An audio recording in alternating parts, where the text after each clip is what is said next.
So greeting student, welcome again in my new fresh video. तो आज की इस वीडियो में हम करने वाले हैं row wise bubble sort in 2D matrix. तो मैट्रिक्स को हम सॉर्ट करेंगे, वो भी बबल शॉट की मदद से, और हम ये करेंगे रो वाइज। तो यहाँ पर अगर आपने बबल शॉट दे रखा है एरे में, तो आपको पता है हमें कुछ वेरिएबल्स की जरूरत पड़ती है, ठीक है, और साथ ही साथ हम स्वैप करते हैं वैल्यू को।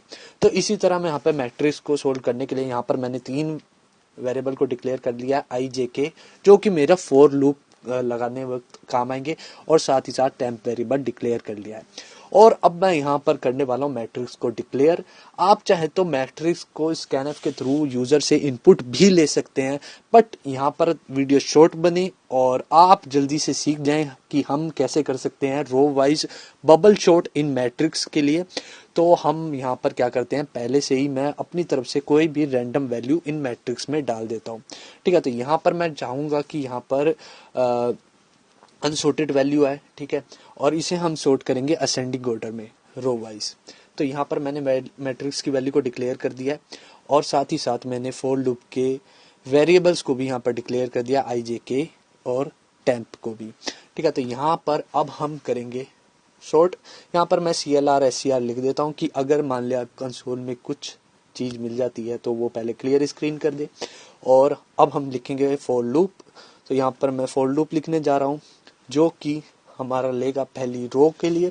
तो यहाँ पर मैं रो के लिए लिख रहा हूँ पहले, जो कि डिफाइन करेगा जो पहला रो का जो एलिमेंट होगा वो के से मैं यहाँ पे फॉर लूप की मदद से ले लूंगा। तो k is equal to 0, k is less than 3, क्योंकि यहाँ पर जो है मेरा 0 1 2 ही चलेगा।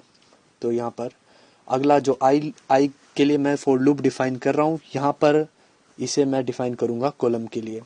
तो यहाँ पर i is equal to 0, i is less than 3 and i plus plus.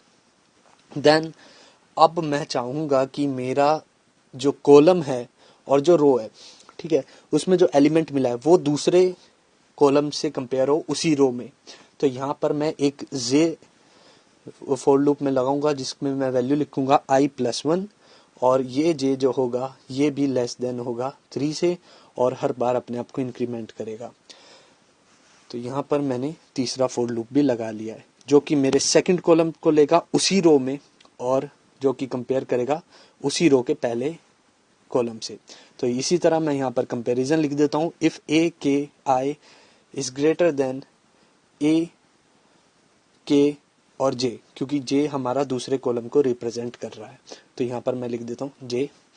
अगर ये ट्रू हो जाती है वैल्यू, यानी कि अंदर की कंडीशन ट्रू हो जाती है, तो बबल शॉट में हमें पता है स्वैप कर देते हैं। हमने 1D एरे में या फिर एरे में हमने सीखा था। तो यहाँ पर मैं इसी तरह से स्वैप कर दूंगा, टैप में मैं वैल्यू को स्टोर करा दूंगा ए के और आई पोजीशन की। देन ए के आई की मैं वैल्यू में स्टोर करा दूंगा ए के जे, ठीक है। तो यहाँ पर जो भी एलिमेंट मेरा ए के जे पोजीशन पर होगा वो मेरा ए के आई पोजीशन पर स्टोर हो जाएगा। And then at the last मैं ए के जे को मैं स्टोर करा दूंगा टेम्प की वैल्यू को। तो यहाँ पर मैं टेम्प की वैल्यू को स्टोर करा देता हूँ। बस इतना सा करने के बाद मेरी जो है row wise bubble sort complete होता है, और सिंपल सा अब मैं इसे प्रिंट करा देता हूँ।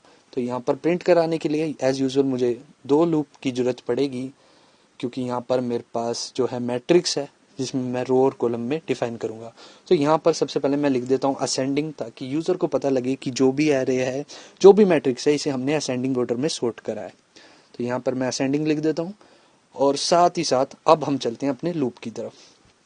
तो यहाँ पर प्रिंट के लिए for i is equal to 0, i is less than 3 and i plus plus, ये मेरा रो के लिए हो गया। और कॉलम के लिए मैं डिफाइन करूंगा for j is equal to 0, j is less than 3, j plus plus, ये मेरा कॉलम के लिए डिफाइन हो गया है। एंड देन सिंपल सा यहाँ पर अब जो मैं प्रिंट कराना चाह रहा हूँ मैं उसे लिख दूंगा। तो यहाँ लिख देता हूँ प्रिंट f परसेंटाइल d, और यहाँ पर मैं टैप भी दूंगा। तो यहाँ पर /t लिख देते हैं, यहाँ पर परसेंटाइल आना है, और यहाँ पर मैं लिख देता हूँ अपना लूप, अपना मैट्रिक्स a i और j।